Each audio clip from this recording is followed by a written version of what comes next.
hay historias, ¿no?, de corrupción narradas pues por los grandes historiadores.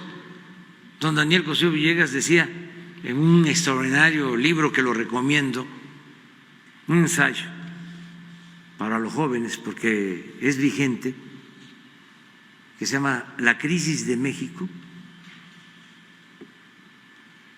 Es de los años 40 del siglo pasado. Él asegura que lo que acabó con la revolución desde entonces era la corrupción. Dice, nada ha dañado más que la corrupción. Y luego hasta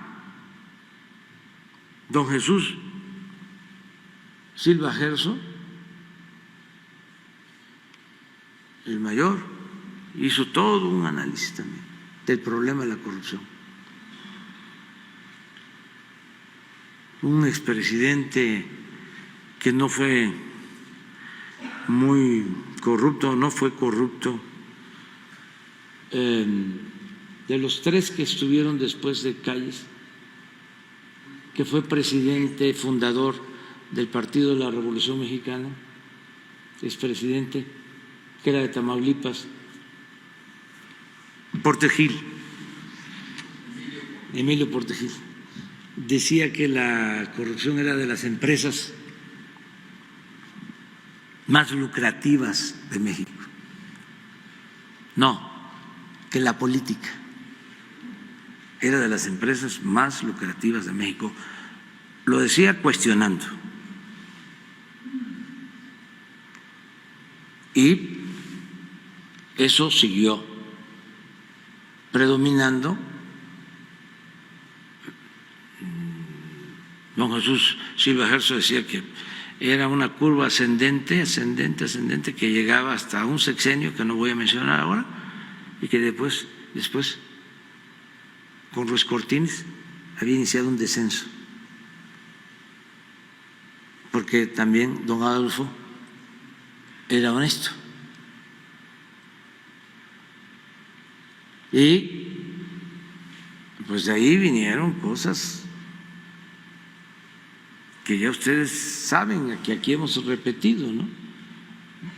Cuando escribe sus memorias,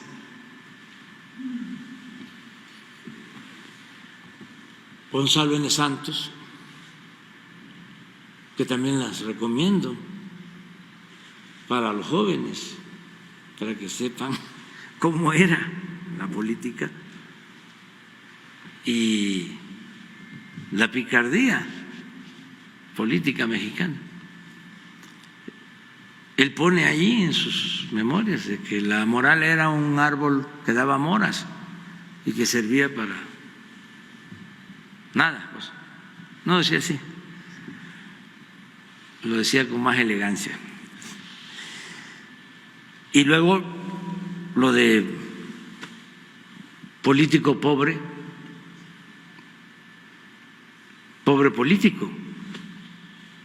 Pero nada se compara, todo eso que hemos visto, todo ese repaso, con la corrupción que imperó durante el periodo neoliberal. Es la corrupción más indignante, rapaz, en toda la historia de México. En los 36 años de política neoliberal, es que acabaron con todo,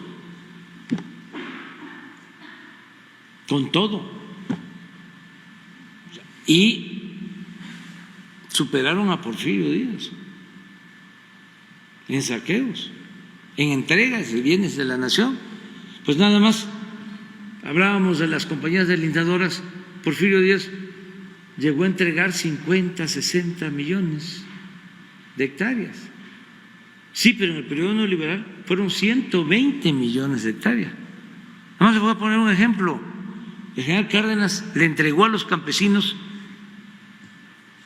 de 1934 a 1940 a 1 millón de familias mexicanas, de familias campesinas, 18 millones de hectáreas. Felipe Calderón entregó a las empresas mineras 26 millones de hectáreas.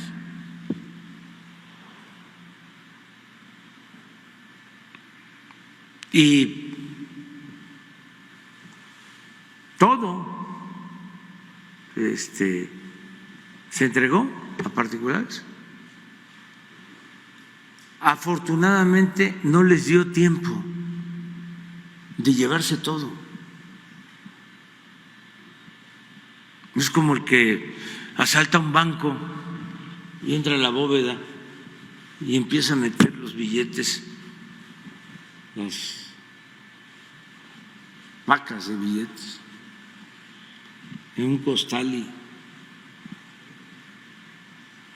suena la alarma y tiene que salir y deja tirado ahí, no se lo lleva todo. Así fue. Y fíjense lo que estamos haciendo entre todos los mexicanos, con lo que no se llevaron, con lo que no alcanzaron a llevarse, estamos sacando adelante a nuestro país. ¿Y por qué? Porque México es único por su potencialidad económica. Pues todavía hay oro, todavía hay plata, hay cobre, hay bosques, hay selvas, hay petróleo, hay gas. Y la mayor riqueza de México, su pueblo, que eso es importantísimo, la grandeza cultural de México. Eso nos distingue de otros países, porque los pueblos que tienen un antecedente de predominio cultural, de haber heredado tradiciones de las grandes civilizaciones, tienen muchas posibilidades de salir adelante. De ahí dimana el amor por el trabajo del mexicano. Mexicano contrario a lo que piensan los conservadores, ¿no? Porque un conservador tiene esa idea. Ahora ya no lo dicen porque también son muy hipócritas, pero sí lo piensan, que el que está pobre es porque no trabaja. Ahí está el ejemplo de los migrantes. Imagínense cuánto están mandando a sus familias. Más de 50,000 millones de dólares allá, donde hay oportunidad. Trabajan y se dedican a eso, a trabajar día y noche. Es un pueblo trabajador, los mejores trabajadores de la construcción, los mexicanos. Pues por eso salimos y enfrentamos todas las calamidades: corrupción, saqueos, pandemias, inundaciones, temblores, todo por esos antecedentes. Yo hablaba en una ocasión de cómo bombardean y destruyen prácticamente Japón, y de los escombros resurge por la cultura. Por eso es grande nuestro país.